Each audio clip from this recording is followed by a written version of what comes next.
അസ്സലാമു അലൈക്കും വറഹ്മത്തുള്ളാഹി വബറകാതുഹു. എല്ലാവർക്കും എൻ്റെ പുതിയൊരു വീഡിയോയിലേക്ക് സ്വാഗതം. അപ്പോൾ ഇന്നത്തെ നമ്മുടെ വീഡിയോ അറിയണത് ഇതൊക്കെ എൻ്റെ ഓരോ പുസ്തകങ്ങളാണ് കേട്ടോ. അതെനിക്ക് ഇംഗ്ലീഷ് പഠിക്കാനിറങ്ങാണ്ട് എൻ്റെ ഒപ്പം വാങ്ങിത്തന്നത് കേട്ടോ. ഇംഗ്ലീഷ് സംസാരിക്കാൻ ഒരു എളുപ്പ വഴി ഇറങ്ങാണ്ട് ഒരു സ്പോക്കൺ ഇംഗ്ലീഷിൻ്റെ ഒരു ബുക്ക് വാങ്ങിത്തന്നത് കേട്ടോ. അപ്പോൾ ഇതൊക്കെ ഇങ്ങനെ നമുക്കിതൊക്കെ ആവശ്യമായി വന്നിട്ടൊരു സമയത്ത് ശരീരാവയവങ്ങൾ, പക്ഷികൾ, ബേഡ്സ്, അതുപോലെ തന്നെ അനിമൽസ്, അങ്ങനെ ഓരോ സംഭവങ്ങൾ ഇതിലുണ്ട് കേട്ടോ. അന്നത്തെ കാലത്ത് നമുക്ക് ഈ ഫോണൊന്നും ഇല്ലാത്ത സമയത്ത് നമ്മളിങ്ങനെ ഓരോ പുസ്തകങ്ങൾ വാങ്ങിയിട്ട് ലൈബ്രറിയിൽ നിന്നൊക്കെ ബുക്ക് എടുത്ത് കണ്ടൊക്കെയല്ലേ നമ്മൾ വായിക്കും ഇതാക്കുകയൊക്കെ ചെയ്തിരുന്നത്. പക്ഷെ ഇന്നത്തെ കാലത്ത് നമ്മൾ അങ്ങനെ ലൈബ്രറിയിൽ നിന്നൊക്കെ ബുക്ക് എടുക്കലൊക്കെ പുസ്തകങ്ങൾ അങ്ങനെ ലൈബ്രറി ഇതൊക്കെ നടക്കുന്നുണ്ട്. പക്ഷെ അധികം ആൾക്കാരും അവിടുന്ന് പുസ്തകമൊന്നും എടുക്കൂല അല്ലേ. ആകെ കയ്യിലെണ്ണാൻ മാത്രമല്ല ആളുകൾ മാത്രമേ ഉള്ളൂ ലൈബ്രറിയിലൊക്കെ പോയിട്ട് പുസ്തകങ്ങളൊക്കെ എടുത്ത് വായിക്കുള്ളൂ. അങ്ങനെ ഇതിലൊരുപാട് കാര്യങ്ങളുണ്ട് കേട്ടോ ഈ ബുക്കിൽ.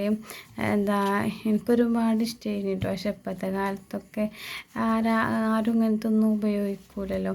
ഇതിലിങ്ങനെ കോൺവെർസേഷനും അങ്ങനെ പല രീതിയിലുള്ളത് കേട്ടോ. പല രീതിയിലുള്ള ഓരോ കാര്യങ്ങളും ഉണ്ട്. ഇത് വൈഡായിട്ട് നോക്കിയാലേ നമുക്കിത് മനസ്സിലാവുള്ളൂ. പക്ഷെ നമ്മൾ അന്ന് പണ്ട് കാലത്തൊക്കെ നമ്മൾ ഇങ്ങനത്തെ ഓരോ പുസ്തകങ്ങളൊക്കെ വാങ്ങും ഇരിക്കുകയൊക്കെ ചെയ്തിന്. ഇപ്പം നമ്മൾ ഫോണിലൊക്കെ ഉണ്ടല്ലോ വിചാരിച്ചിട്ട് നമ്മളെ കുട്ടികൾക്ക് വാങ്ങിക്കൊടുക്കും ഇതാകുമൊന്നുമില്ല. അപ്പം അത് ഞാൻ എടുത്ത് വെച്ചതാട്ടോ. ഇതിൻ്റെ ഞാൻ പണ്ട് സ്കൂളിൽ പഠിക്കുമ്പോൾ LP സ്കൂളിൽ പഠിക്കുമ്പോൾ അന്നുണ്ടായിരുന്നു കേട്ടോ. ഇവിടെയൊക്കെ ഞങ്ങൾ അന്നത്തെ കലാവിരുദ്ധാട്ടോ ഇതൊക്കെ.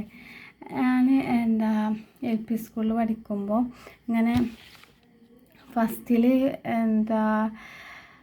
പറയുക ഇങ്ങനെ ആൾക്കാർ വരുമല്ലോ. ഒരു പുസ്തകമായിട്ടൊരു മാഷ് വരും കേട്ടോ. ഒരാൾ മാഷാണോ എന്താണെന്നും അറിയില്ല. അങ്ങനെ ഒരാൾ പുസ്തകങ്ങളായിട്ട് വരും. എന്നിട്ട് പുസ്തകം വേണോ ചോദിച്ചും. ആദ്യം അയാളടുത്ത് ഏതൊക്കെ പുസ്തകം ഉള്ളത് എന്നുള്ളത് ഒരു പേപ്പറിൽ ഇങ്ങനെ നമ്പർ ഇട്ട് കണ്ട് ഒരു 10-15 പുസ്തകമൊക്കെ ഉണ്ടാവും കേട്ടോ. അതിൽ ചിത്രരചന, മാജിക് ബുക്ക്, അങ്ങനെയൊക്കെ അനുഭവം ആർക്കെങ്കിലും ഉണ്ടായിരിക്കണമെങ്കിൽ എല്ലാവരും ഒന്ന് കമൻ്റായിട്ട് അറിയിക്കും കേട്ടോ. അങ്ങനെ വാങ്ങിയോലുണ്ടെങ്കിൽ അങ്ങനെ ഉണ്ടാവും. എന്നിട്ട് അതിൽ നമ്മൾ തലേന്ന് ആദ്യം നമുക്ക് കൊടുന്ന് തരും. അതിൻ്റെ ലിസ്റ്റ് നമുക്ക് തരും. എന്നിട്ട് നമുക്ക് വേണമെന്നുണ്ടെങ്കിൽ നമ്മൾ ആ ഫോമിൽ അതിന് നേരെ ടിക്കറ്റ് കണ്ട് കൊടുത്താൽ പൈസയും കൊടുത്താൽ 30 രൂപ 20 രൂപയൊക്കെ ഉള്ളു വരും കേട്ടോ. ഈ ബുക്കിന് ഇപ്പം എത്രയാണ് വന്നൊക്കെ നോക്കി നോക്കാം കേട്ടോ. അങ്ങനെയുള്ള വരിക. എന്നിട്ട് നമ്മളത് വാങ്ങുക ചെയ്യുക കേട്ടോ. അപ്പം അങ്ങനെ വാങ്ങിയതാണ് ഡിക്ഷണറി. കണ്ടോ, അതിന് 12 രൂപ വന്നിട്ടുള്ളൂ പ്രൈസ്.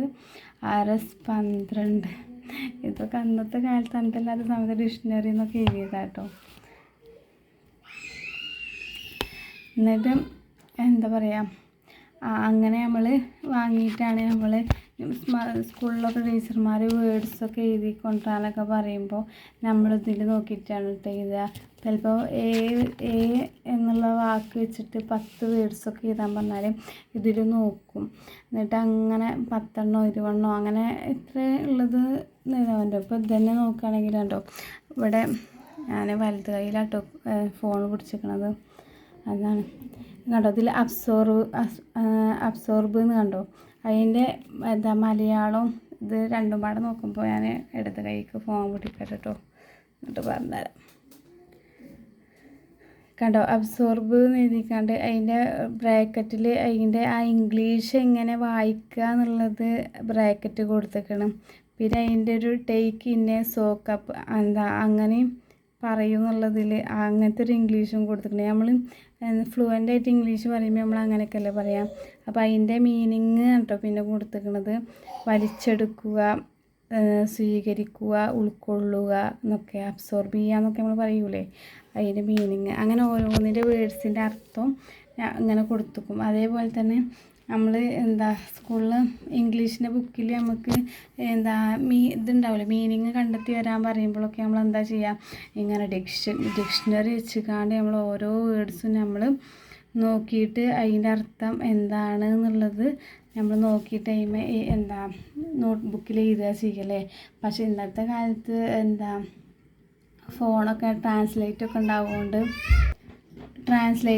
നമ്മൾ എളുപ്പം ഫോണിൽ എന്താ അടിച്ചു നോക്കൂലേ, എന്താണെന്ന് സെർച്ച് ചെയ്ത് കൊടുക്കും. അപ്പോൾ നമുക്ക് വേഗത്തിൽ നമുക്ക് അതിനുള്ള ആൻസർ കിട്ടുമല്ലേ. അങ്ങനെയല്ലേ നമ്മളിപ്പോൾ ഇപ്പോഴത്തെ കാലത്ത് ചെയ്യൽ. എന്താ ഇതുപോലെ ചെയ്തവരെ, കാരണം നമ്മളിൽ പലരും ഇതുപോലെ കാര്യം ചെയ്തിട്ടുണ്ടാവുക. അന്നത്തെ കാലത്ത് ഇങ്ങനെയുള്ളല്ലോ, എന്താ ഫോണൊന്നുമില്ലല്ലോ. ഞാൻ തന്നെ +2 ഒക്കെ കഴിയാൻ നേരത്താട്ടോ എനിക്ക് ഫോണ് ഇവിടെ വീട്ടിൽ കിട്ടിയിരിക്കണത്. വീട്ടിൽ തന്നെ ഇതുപോലുള്ള എന്താ സ്മാർട്ട് ഫോൺ ഉണ്ടായിരിക്കണത് ഞാൻ +2 പഠിക്കുമ്പോഴാട്ടോ. പക്ഷേ അതിന് മുമ്പ് ഇറങ്ങിയിരിക്കണു. ഞങ്ങൾക്കൊക്കെ ആ സമയത്താണ് കിട്ടിയിരിക്കണത്. നമ്മളെ സാഹചര്യങ്ങളും അതിനനുസരിച്ചിട്ടല്ലേ നമ്മൾ നീങ്ങുക. അപ്പോൾ ഇപ്പോഴും തന്നെ നമ്മളിലൊരു ഒട്ടുമിക്ക ആളുകളും ഇപ്പം നമ്മൾ സ്കൂളിൽ ചെല്ലുമ്പോൾ തന്നെ ചില അമ്മമാർ നമ്മളോട് പറയും, ടീച്ചറെ എനിക്കൊന്നും അറിയില്ല, എൻ്റെ കുട്ടിക്ക് എനിക്കൊന്നും പറഞ്ഞു കൊടുക്കാൻ അറിയില്ല, അങ്ങനെ പറയുന്ന കുറേ അമ്മമാരുണ്ട്. പക്ഷെ അങ്ങനെ നോക്കുമ്പോൾ എന്താ അറിയോ,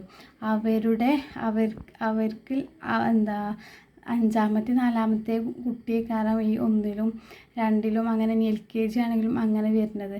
അവർക്ക് താത്തമാരുണ്ടാവും, പക്ഷെ അവർക്കൊക്കെ അവരുടേതായിട്ടുള്ള ഇതുണ്ടാവില്ലേ, തിരക്കും ബിസി അങ്ങനെ ഉണ്ടാവില്ലേ. അപ്പോൾ ഈ ഉമ്മമാർക്ക് ഒന്നും പറഞ്ഞു കൊടുക്കാനോ ഒന്നും അറിയാത്ത കുറേ ആൾക്കാരെ ഞാൻ കണ്ടിരിക്കണം.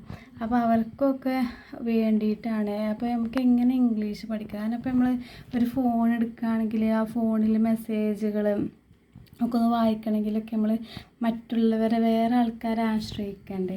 അപ്പോൾ അങ്ങനെയൊന്നും ഇല്ലാതിരിക്കാൻ നമുക്കൊന്ന് വായിക്കാനെങ്കിലും അറ്റ്ലീസ്റ്റ് വായിക്കാൻ.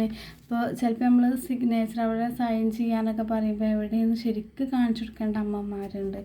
അപ്പോൾ അതൊക്കെ എന്തായതാന്നൊക്കെ കറക്റ്റ് അറിയാൻ വേണ്ടിയിട്ടും അപ്പോൾ അവരൊക്കെ നമുക്ക് എങ്ങനെ ഇംഗ്ലീഷ് പഠിപ്പിക്കാം. കാരണം ഇപ്പോൾ കുറേ ഫീസും കാര്യങ്ങളൊക്കെ പഠിപ്പിക്കണ കുറേ ഇതുണ്ട്. നമ്മളങ്ങനെയൊന്നും ഇല്ലാതെ എന്നെ കൊണ്ട് കഴിയുന്ന കാര്യങ്ങൾ നിങ്ങൾക്കും പറഞ്ഞിട്ടാന്ന് കരുതിയിട്ടോ എന്താ ഞാനിത് തുടങ്ങണത്. അപ്പോൾ ആദ്യം ഞാൻ ഇങ്ങനത്തെ ഒരു പുസ്തകം കണ്ടപ്പോഴേ നമ്മളെ ഇംഗ്ലീഷ് മലയാളം ഡിക്ഷണറി ഇപ്പോഴത്തെ കാലത്തൊക്കെ നമ്മളെ വീട്ടിലൊക്കെ എന്താ ഈ പുതിയ വീട്ടിലൊക്കെ അപൂർവമായിട്ടുള്ളത് കാണാം. നമ്മളെ എന്താ താത്തമാരും കാക്കമാരൊക്കെ പഠിച്ചത് ഇതന്നെ എനിക്ക് കൈമാറിയിട്ടൊക്കെ ഉള്ളതാണ് കേട്ടോ. കൈമാറിയിട്ട് മീൻസ് ഞങ്ങൾ 4-5 കുട്ടികളുണ്ട്. അപ്പോൾ എൻ്റെ ഞാൻ അന്ന് ഈ ബുക്ക് മേടിച്ചു, വേറെ എന്തോ ഒരു ബുക്ക് മേടിച്ചു. അങ്ങനെ പിന്നെ നമ്മളെല്ലാവരും കൈമാറിയാണ്ടല്ലേ ഇത് ഉപയോഗിച്ച, അങ്ങനെയായിരുന്നു കേട്ടത്. അപ്പം ഈ ഒരു ന്യൂസ് ഇങ്ങനെ കണ്ടപ്പോൾ ഒന്ന് ഷെയർ ചെയ്യാൻ എഴുതിയിട്ട് കേട്ടോ ഇന്നത്തെ വീഡിയോ. അപ്പോൾ നിങ്ങൾക്ക് വീഡിയോ ഇഷ്ടപ്പെട്ടാൽ ലൈക്ക് ചെയ്യുക, ഷെയർ ചെയ്യുക, കമൻറ്റ് ചെയ്യുക, സബ്സ്ക്രൈബ് ചെയ്യുക കേട്ടോ. പുതിയൊരു വീഡിയോ ആയിട്ട് ഇനിയും കാണാം. ഇനി നമ്മളങ്ങനെ ഓരോ കാര്യങ്ങളും ഒന്നിച്ചിട്ട് ഒക്കെ പാടെ തുടങ്ങണം എന്നുള്ള വിചാരിച്ചിട്ടൊക്കെ സ്റ്റെപ്പായിട്ട് നമ്മളെല്ലാ കാര്യങ്ങളും നമ്മൾ വീഡിയോയിൽ ഉൾപ്പെടുത്താനാണ് വിചാരിക്കുന്നത് കേട്ടോ. ഇങ്ങനെ നിങ്ങളെ വീട്ടിൽ ഏതെങ്കിലും പുസ്തകങ്ങൾ നിങ്ങൾ വാങ്ങിയതോ ഇങ്ങനത്തെ അനുഭവങ്ങളൊക്കെ ഉണ്ടെങ്കിൽ നിങ്ങൾ കമൻറ്റിൽ അറിയിക്കൊണ്ട് കേട്ടോ. പിന്നെ ഇംഗ്ലീഷ് എത്രത്തോളം അറിയില്ലേ അതും അറിയിക്കണം. അതിനനുസരിച്ചിട്ട് നമുക്ക് ക്ലാസ് എടുക്കാമല്ലോ.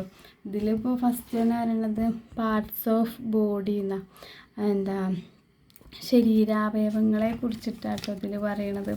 അങ്ങനെ ഓരോ കാര്യങ്ങളും സ്റ്റെപ്പായിട്ടാണ് ഇതിൽ പറയണത്. പിന്നെ ബേഡ്സ്, അനിമൽസ്, അങ്ങനത്തെ ഓരോ കാര്യങ്ങളാണ്, ഫ്ലവേഴ്സ് ഒക്കെ പറയണത് കേട്ടോ. പിന്നെ വീട്ടു സാധനങ്ങൾ പറഞ്ഞാണ്ട് ബെഡ്, അങ്ങനെ നമ്മൾ ചില വേർഡ് നമ്മൾ ഉപയോഗിക്കണതാണ്. ഇപ്പോൾ ഈ ബെഡ് എന്നൊക്കെ നമ്മൾ വീട്ടിലും എല്ലാവരും കോമൺ ആയിട്ട് അധികം ആൾക്കാരും ഉപയോഗിക്കും. അതേപോലെ തന്നെ ഹാങ്കർ, അതൊക്കെ ഇംഗ്ലീഷിലും അതന്നെ പറയണത്. നമ്മളൊന്ന് മനസ്സ് വെച്ചാൽ നമുക്ക് പഠിക്കാവുന്നതേ ഉള്ളൂ കേട്ടത്.